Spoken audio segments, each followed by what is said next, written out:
A letter and a journey. The locomotive wheezed to a standstill, expelling a cloud of steam and cold dust into the pristine mountain air. Harmony Gulch.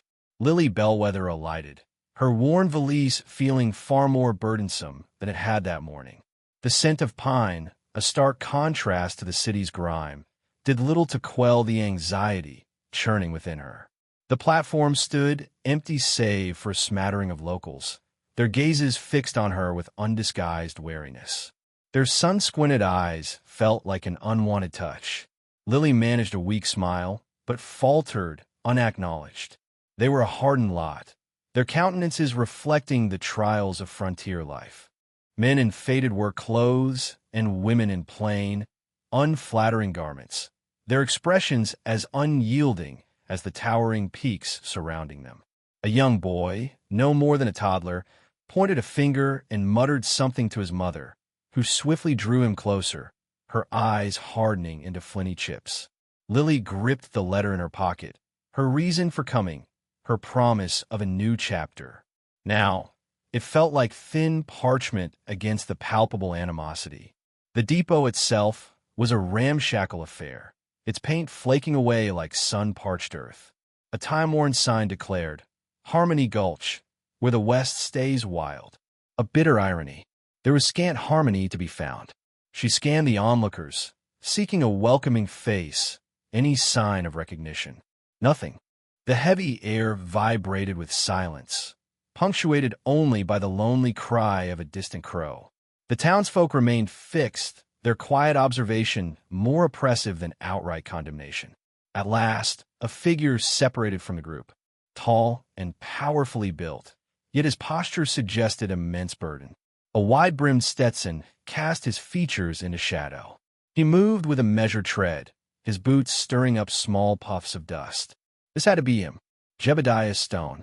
As he neared, Lily self-consciously smoothed her dress, a futile attempt at composure. The letter had described a taciturn man, but not this iciness.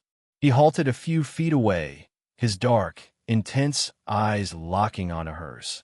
They offered no cordiality, only a wary suspicion. "You're Lily Bellwether?" His voice was a low rasp like granite grinding on granite. "Yes, sir," she replied, striving for steadiness. "Mr. Stone?" A grunt served as confirmation. "Got your letter, I suppose. Didn't expect you'd actually show." His bluntness stung. She had journeyed for days, enduring cramped carriages and fitful sleep, driven by hope. And this was a reception? I understood you needed assistance," she faltered, producing the creased letter. He brushed it aside. "Needed someone. Don't know about help." He jerked his head toward a dilapidated buckboard wagon nearby. "That's the way. Toss your baggage on. We ain't got forever." Lily's shoulders sagged. This wasn't the benevolent rancher she had envisioned, the man requiring a helping hand. This was a curt, inhospitable stranger. Disillusionment settled upon her like a shroud. She wrestled her valise towards the wagon, her limbs feeling leaden. The townsfolk followed her progress, their eyes like unwavering brands. It felt like an ordeal. Reaching the wagon, Jebediah Stone swung up onto the driver's seat. Without a word, he snapped the reins, and the horses lurched forward. Lily clambered onto the back, her valise thumping against her. The wagon creaked down the dusty thoroughfare, past weather-beaten facades and impassive faces. Harmony Gulch was a world away from the vibrant city she'd left. It was a realm of raw beauty and tangible hardship, where outsiders were met with distrust and kindness seemed a forgotten virtue.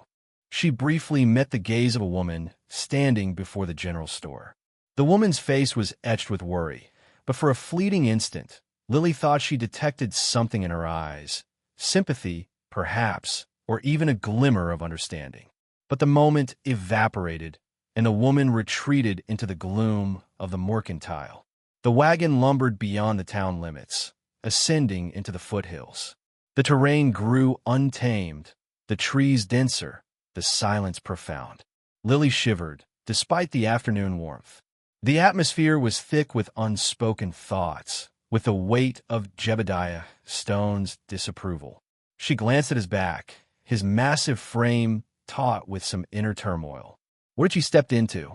The letter had been so promising, so full of hope. But now, gazing at the stark landscape and the taciturn man guiding the wagon, Lily wondered if she had committed a grave error.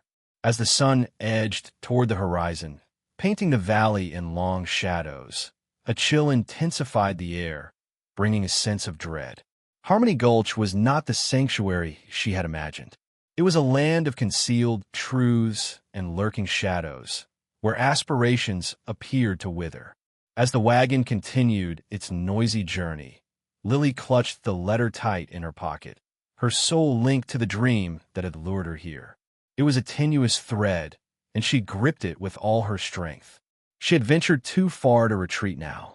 She would confront whatever ordeals awaited her, even if it meant enduring Jebediah Stone's coldness and the town's suspicion. She would carve out a place in Harmony Gulch, even if it meant creating it herself. But in her deepest thoughts, a faint voice whispered a warning. This place would challenge her in ways she could not presently fathom. Whispers in the dust. The wagon wheels crunched on the unforgiving, rock-strewn path, each rotation a metronome counting down Lily's dwindling hope. Beside her, Jebediah Stone remained a granite statue, his gaze fixed on the horizon, a place where the sky bled into the parched earth. She attempted a conversation starter, her voice thin against the vastness. "The land is stark," she offered, searching for neutral observation. He grunted, a sound that could have signified agreement, dismissal, or indigestion. "Stark enough to break a body," he finally rasped, his voice rough as sandstone. Lily swallowed, the dust already coating her throat. "Mr. Stone, I understand things might not be as you expected, but I'm a hard worker and I'm willing to learn." He flicked a glance her way, his eyes like chips of obsidian. Learning ain't gonna change the dust. Or the debts. She fell silent, the weight of his words settling upon her like another layer of grime. The sun beat down, relentless and unforgiving, mirroring the mood of her companion. Harmony Gulch, it seemed, had little harmony to offer.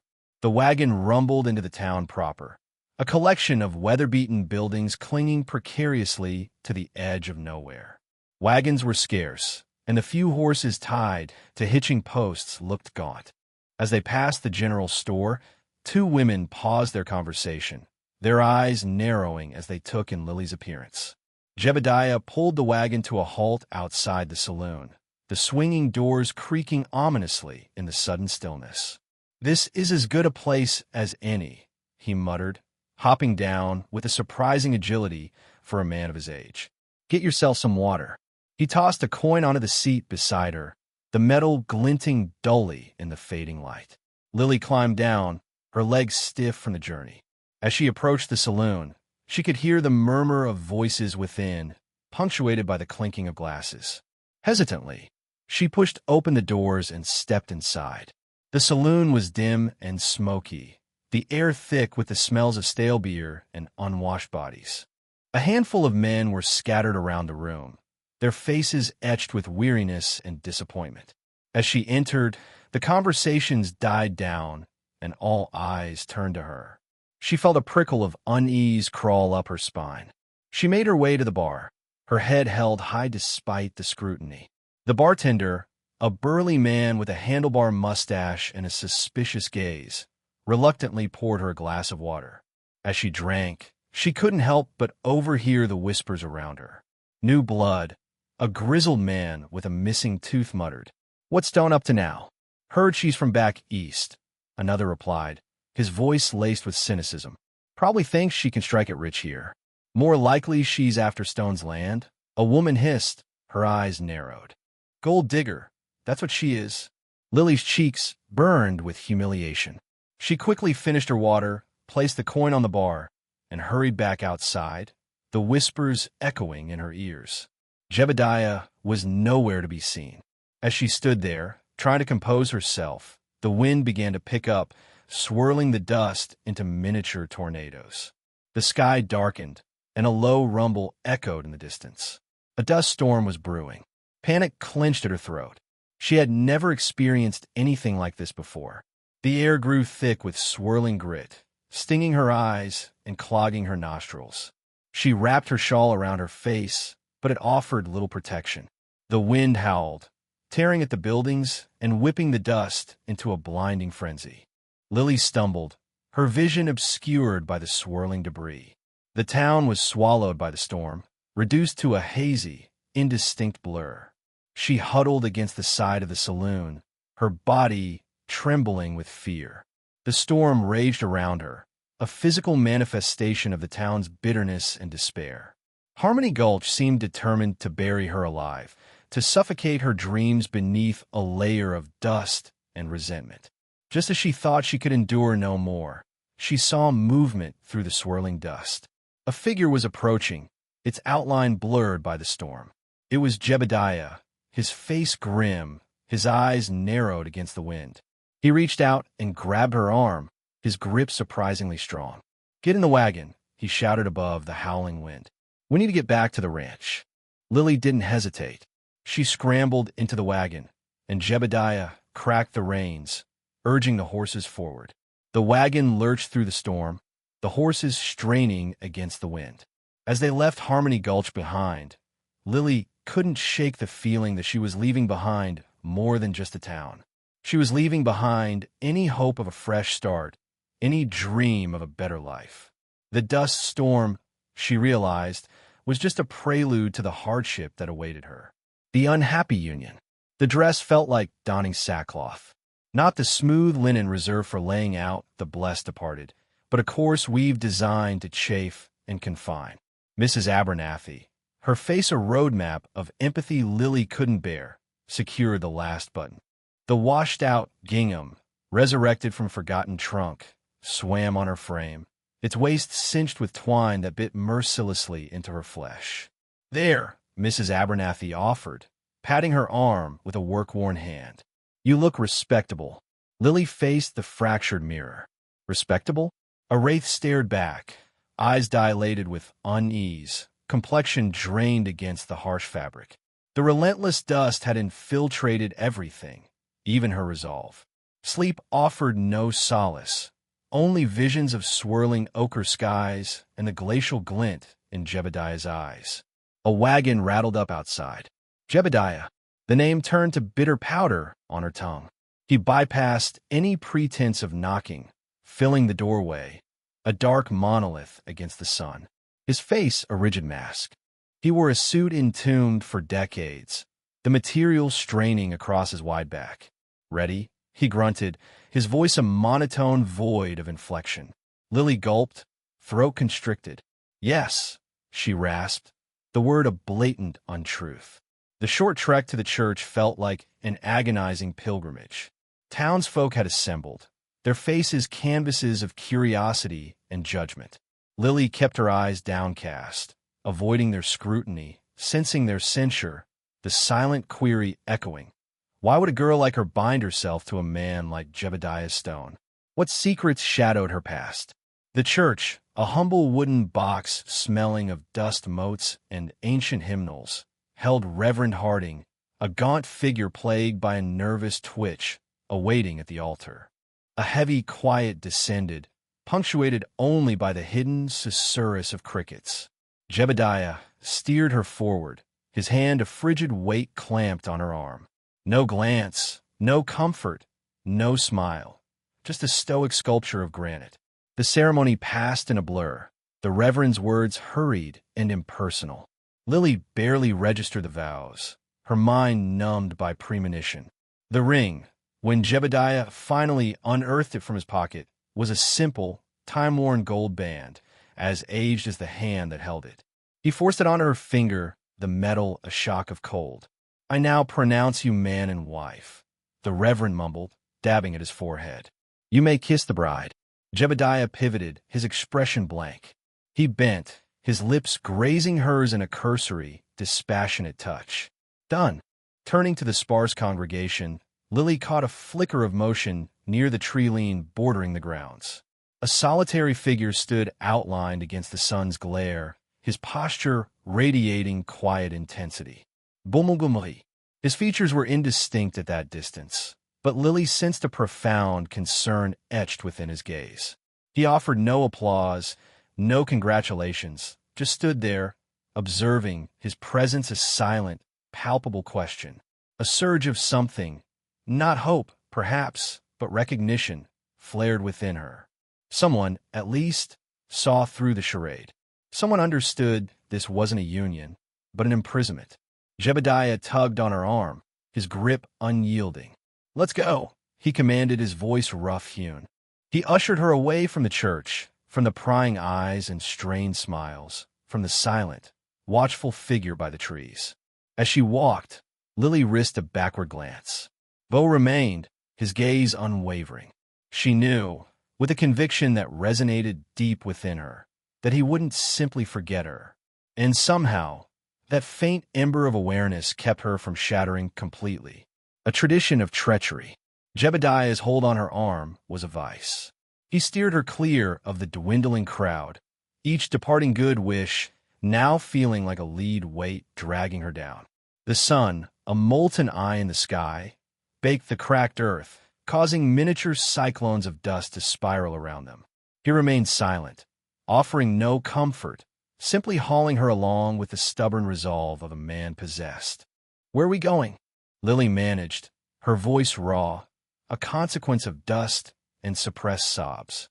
A grunt was his only reply. "The lake. Tradition. Devil's breath, some called it. A secluded pool cupped within the hills, its surface a somber mirror. Never had she envisioned her wedding day leading here, especially not at the hand of a husband radiating resentment. The air thickened palpably with each step closer. Would have been a playful breeze now turned into a biting wind, carrying the reek of stagnant water mingled with a sharp, metallic tang that prickled her unease. 3 figures awaited them near the shore, their faces etched with the same harshness as the landscape.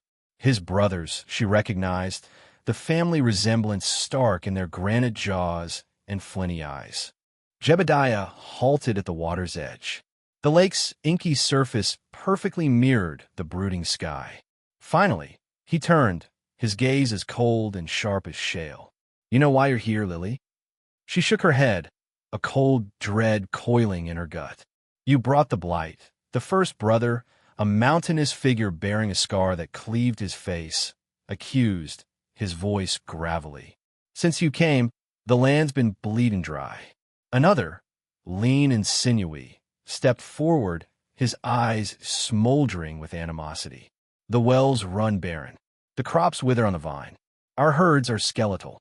"You're tainted," Jebediah stated, his tone devoid of inflection. "We must purify you." A gasp escaped Lily. "Purify me? What are you saying?"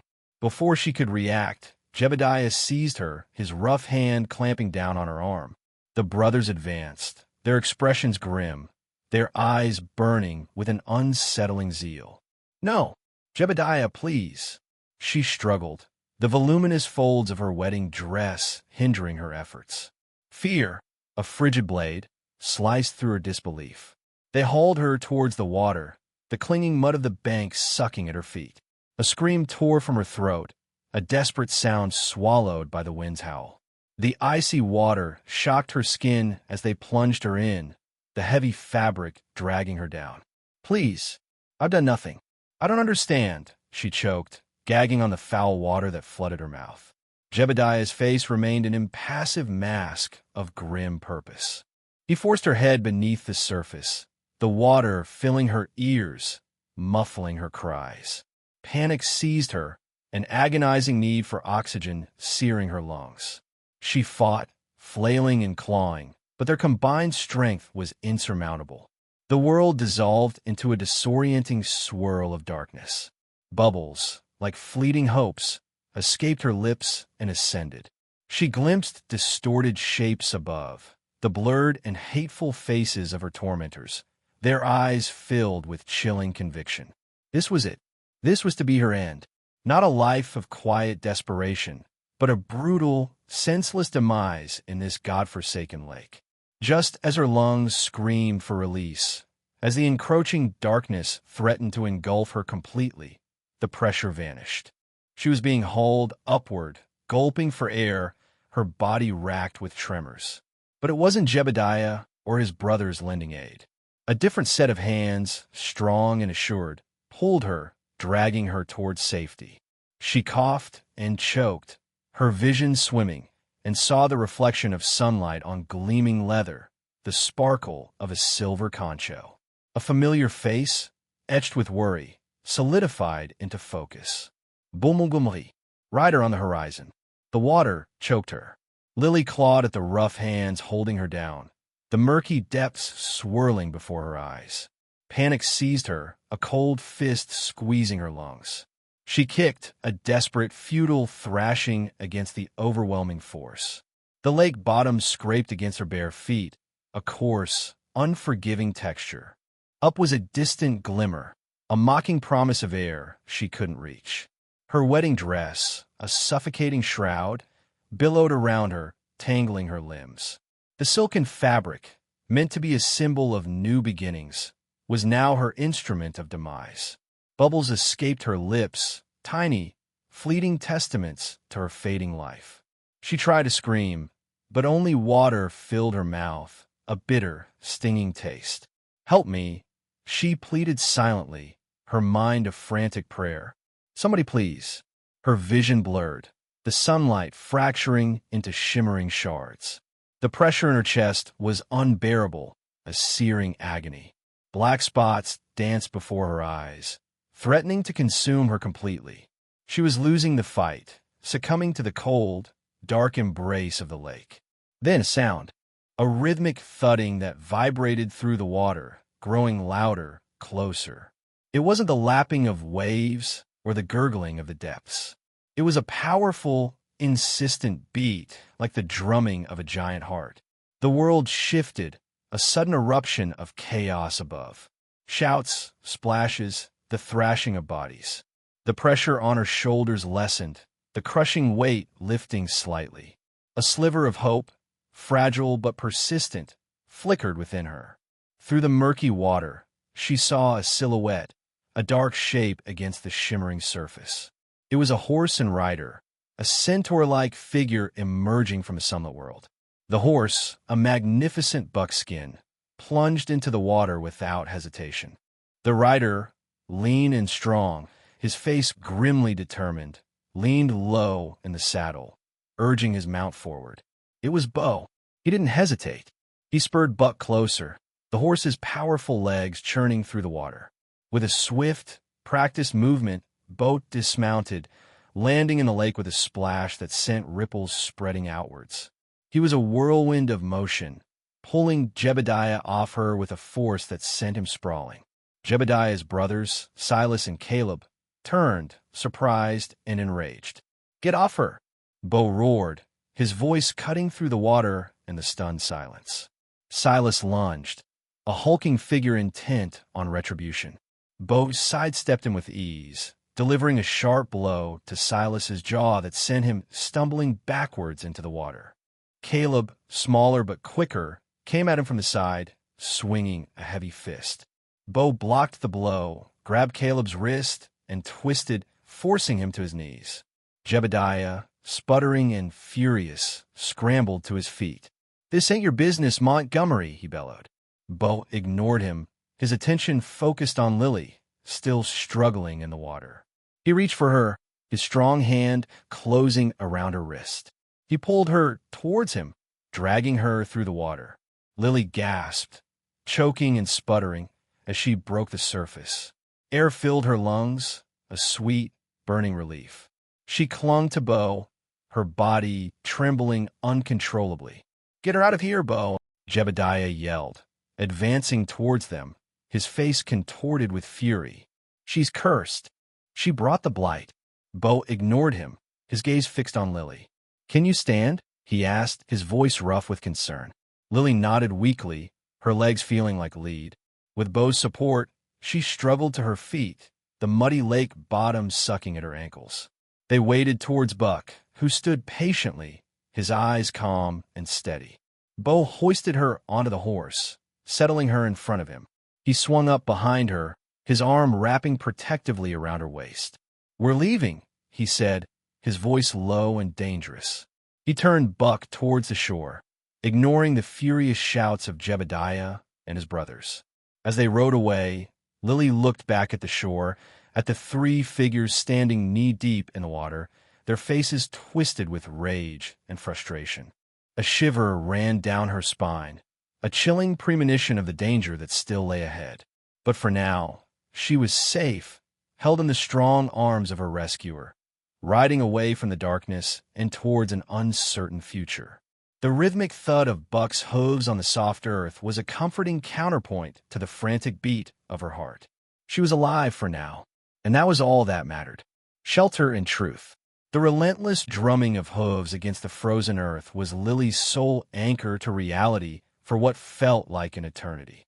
Vague impressions registered, being hoisted aloft, the scratchy embrace of a woolen coat, the reassuring strength of supporting arms. The cold, once a devouring monster in the lake, now nipped at her exposed skin, a biting torment of a different kind. Focus returned gradually, and Beau Montgomery's face swam into her field of vision, his jaw a rigid line, eyes squinted against the wind. A spike of pure fear lanced through the lingering fog. Jebediah. His brothers. This wouldn't end here. As if divining her thoughts, Beau murmured, "Easy, Lily," his voice a deep resonance against her ear. "You're safe. I'm getting you home." Home. The word flickered like a dying ember, quickly consumed by the rising tide of dread. She burrowed against him, inhaling the comforting scent of leather and horseflesh clinging to his coat. The journey passed in a haze. She surfaced again only when Beau dismounted, his movements economical and swift. He lifted her into his arms, carrying her with effortless grace towards a sprawling ranch house, a welcoming glow in the encroaching darkness. Inside, warmth enveloped her like a tangible blessing. A colossal fireplace blazed in the great room, casting dancing shadows on the roughly textured walls. The air, redolent of pine and wood smoke, was a blessed contrast to the lingering chill of icy water. Beau gently deposited her on a time-worn leather sofa. "Stay put," he instructed, his tone firm, yet laced with care. "I'll fetch some blankets and something hot." He disappeared with purposeful strides. Shivers racked Lily's frame, her teeth clicking a frantic rhythm. Fear hadn't dissipated entirely, but a fragile tendril of hope had begun to unfurl. Beau reappeared, bearing a thick woolen blanket and a steaming mug. He draped the blanket around her, his fingers briefly brushing her skin, sending a current of awareness through her, a stark reminder of her near demise. "Here," he said, pressing the mug into her hands. "Drink this. It'll chase the cold away." The liquid was scalding and honeyed, infused with a subtle spice that left a pleasant warmth in its wake. She drank deeply, feeling the heat permeate her limbs. "Thank you," she rasped, her voice a mere thread. Beau drew up a chair, his gaze unwavering.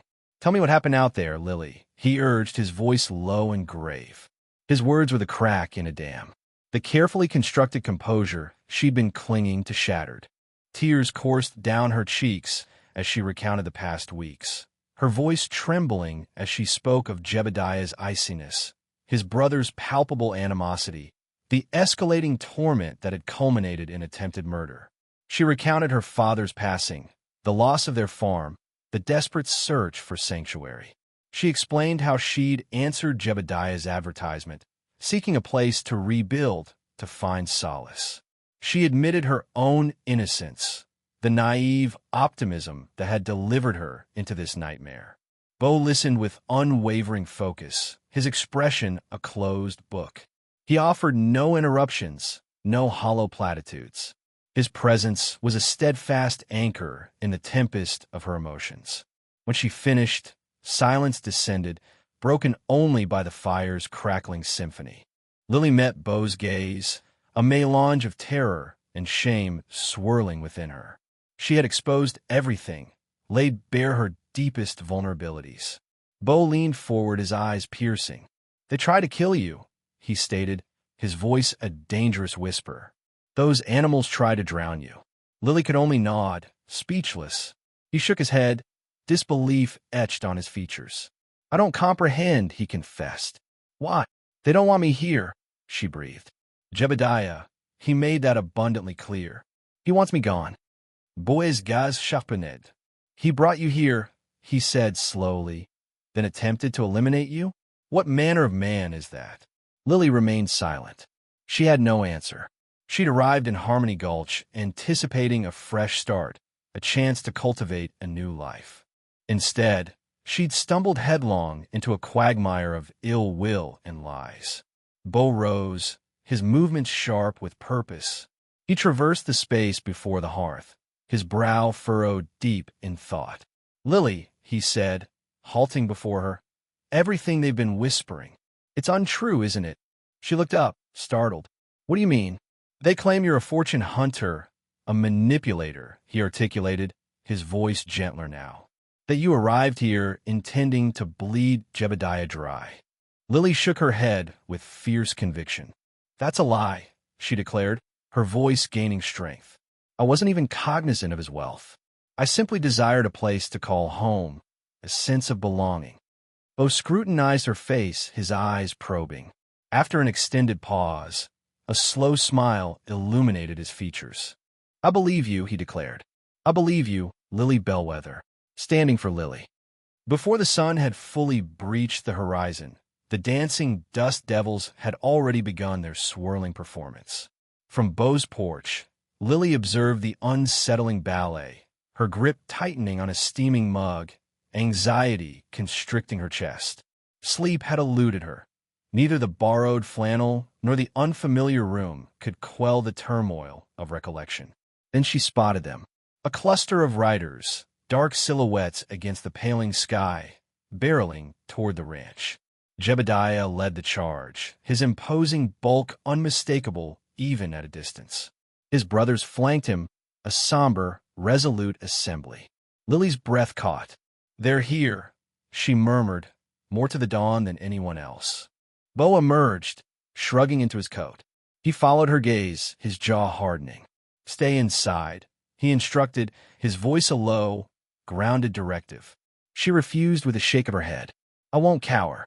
He didn't press it, just offered a look that conveyed a wealth of worry. He marched out to confront them, planting himself firmly in their path. Dust devils churned around him, a solitary figure against a brewing squall of menace. Jebediah hauled back on his reins, his mount snorting and pawing the earth. The others spread out, effectively encircling Beau. The atmosphere thrummed with unspoken threats. Montgomery, Jebediah's voice rumbled, a low timbre roughened by the wind, and something deeper, something uglier. You're sheltering my wife. Beau held his ground, his expression unyielding. Lily is under my protection. Protection? She belongs with me. Surrender her. Jebediah's grip tightened on the leather, knuckles bone white. The silence stretched, taut and heavy with potential violence. She doesn't belong to anyone, Jebediah, least of all you. Beau's tone remained calm, yet edged with unyielding resolve. She sought sanctuary here, and I intend to offer it. One of Jebediah's kin, a lean man with a cruel curl to his lip, spat on the parched earth. She's a liar, Montgomery, a gold digger, probably fed you some tall tale to gain your sympathy in your land. Enough, Caleb, Jebediah cut in, never taking his gaze from Beau. This is between me and Montgomery. Disregarding the interruption, Beau countered, I've heard Lily's account, Jebediah. Every last detail. Jebediah's features darkened. You're siding with a woman who's trying to deprive me of what's rightfully mine. I'm siding with a woman who nearly perished, Beau retorted, his voice gaining volume. And I'm questioning why. A flicker of something, perhaps guilt, perhaps dread, flitted across Jebediah's face, vanishing as quickly as it appeared, replaced by a mask of icy wrath. That's a fabrication. She's scheming to turn you against me. Is she? Bouchalanged. Or are you afraid of what I might uncover if I begin inquiring about the events on that lake? Jebediah dismounted, his boots landing heavily. He advanced on Beau, his large frame throwing a long, ominous shadow. You're meddling in affairs that are beyond your comprehension, Montgomery. I comprehend that a woman was almost drowned, Bo asserted, his voice unwavering. And I comprehend that her husband and his brothers were conveniently close by. No longer able to remain inside, Lily descended from a porch. Bo, please, she started, her voice wavering. Bo's gaze softened momentarily as he glanced at her, the tenderness immediately hardening as he returned his attention to Jebediah. Lily deserves redress, and I intend to see she receives it. Jebediah's eyes narrowed to slits. Redress? You believe you can defy the stones? You actually think you can shield her? I know it, Bo declared, his gaze firm. And I will. A harsh laugh erupted from Jebediah. You're a fool, Montgomery. A complete damned fool. You've made yourself an enemy this day. He spat, a gesture of absolute disdain. We'll be back, Montgomery. And next time, you won't be so eager to play the White Knight. He swung back onto his saddle, the others following his lead. They wheeled their horses around and departed, leaving a swirling cloud of dust suspended in the air, a palpable manifestation of the oncoming tempest. Bo watched their departure, his jaw clenched. He turned toward Lily, his face a mixture of concern and resolution. It's going to be all right, Lily, he reassured her, but the words rang with a forced conviction, even to himself.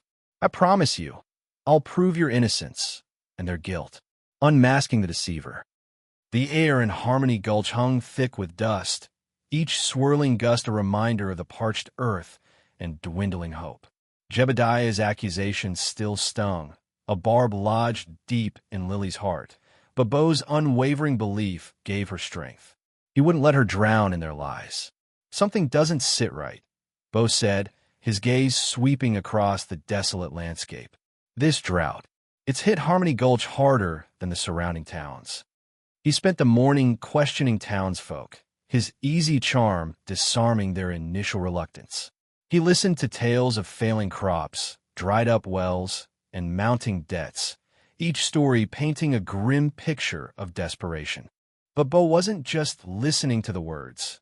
He was watching their faces, noting the subtle shifts in expression, the hesitations, the unspoken fears.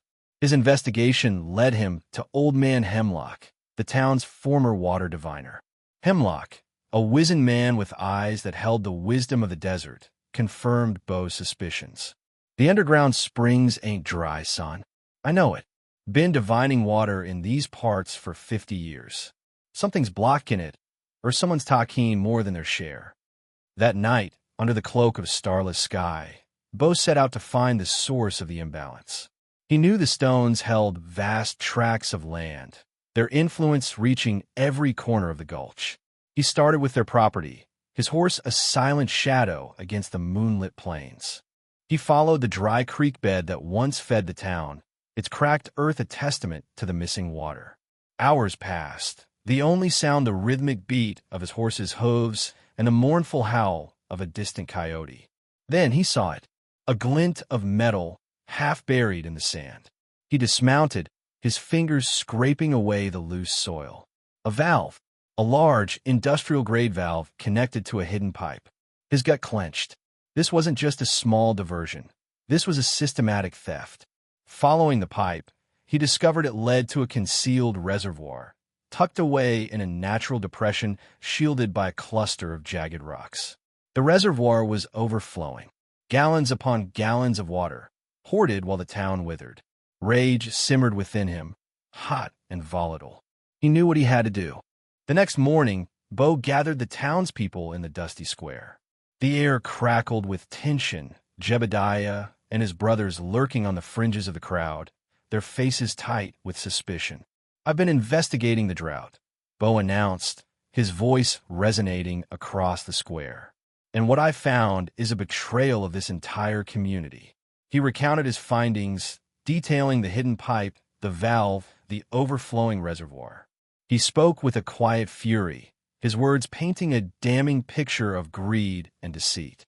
A murmur rippled through the crowd, disbelief warring with growing anger. He saw the faces of men and women he had spoken to, the hope that he could help written on their faces, now replaced by outrage. Jebediah stepped forward, his face a mask of defiance. Lies. Montgomery's spouting lies. He's trying to turn you against me. Is it a lie, Jebediah? Bo challenged, his eyes locking with the other man's. Is it a lie that you've been hoarding water while your neighbors suffer? Silence hung heavy in the air. Then a voice broke through. Show us, Jebediah. Old man Hemlock called out, his voice surprisingly strong. Show us there ain't no reservoir.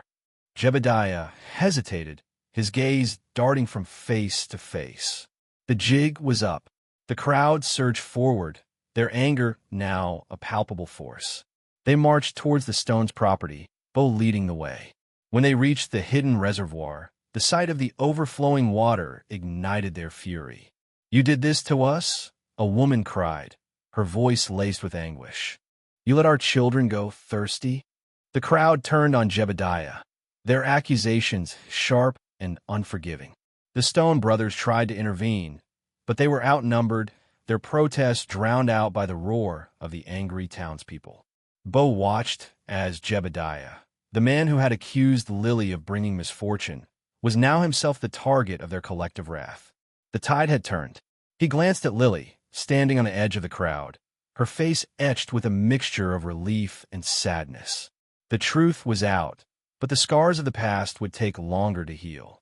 As the sun dipped below the horizon, casting long shadows across the square, Bo knew this was just the beginning. He had unmasked the deceiver, but the Stones were far from defeated.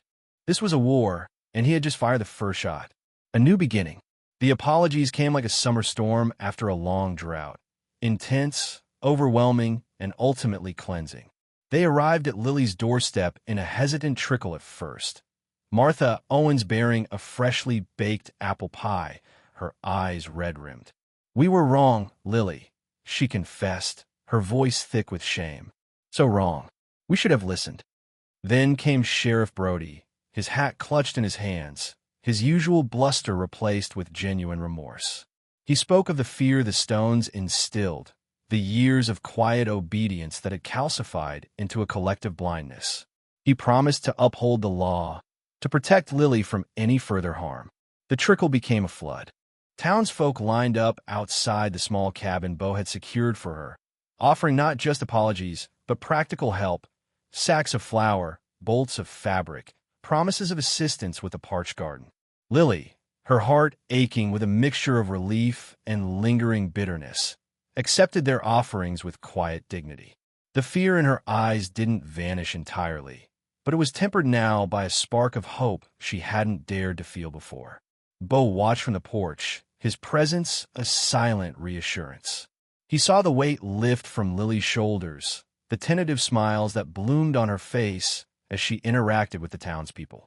He knew that these apologies, these acts of contrition, were crucial for her healing, for her ability to finally breathe free in Harmony Gulch. That evening, as the sun dipped below the horizon, painting the sky in hues of orange and purple, Bo led Lily to the highest point overlooking the town. The air was still warm, carrying the scent of sagebrush and damp earth. Below them, Harmony Gulch was a cluster of twinkling lights, a beacon of newfound acceptance. He took her hand, his touch gentle but firm. Lily, he began, his voice rough with emotion. I know you've been through hell, and I know that I can't erase the past, but I can promise you a future. A future where you're safe, where you're cherished, where you never have to be afraid again.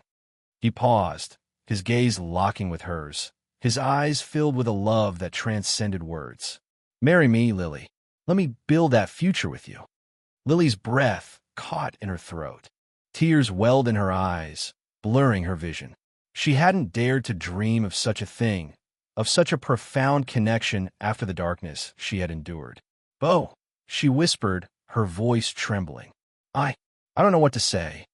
He smiled, a warm, reassuring smile that reached his eyes. Say yes, he urged softly, and she did. The word escaped her lips like a prayer, a release. Yes, the wedding was a celebration of life, of resilience, of the power of community. It took place just a week later, under the shade of the ancient cottonwood tree at the edge of town. The entire community pitched in, transforming the dusty clearing into a festive haven. Bunting in bright colors fluttered in the breeze. Tables laden with food groaned under their weight, and music filled the air. Lily wore a simple dress made from the finest white cotton, sewn with love by Martha Owens and the other women of the town. Wildflowers adorned her hair, their vibrant colors mirroring the joy in her heart. Bo stood tall and proud, his eyes never leaving her as she walked towards him, escorted by Sheriff Brody. The ceremony was short and heartfelt, officiated by a traveling preacher who had arrived in Harmony Gulch just days before. As Lily and Bo exchanged vows, their voices clear and strong, a sense of hope washed over the crowd. This wasn't just a wedding. It was a symbol of rebirth, of a community healing its wounds and embracing a brighter future.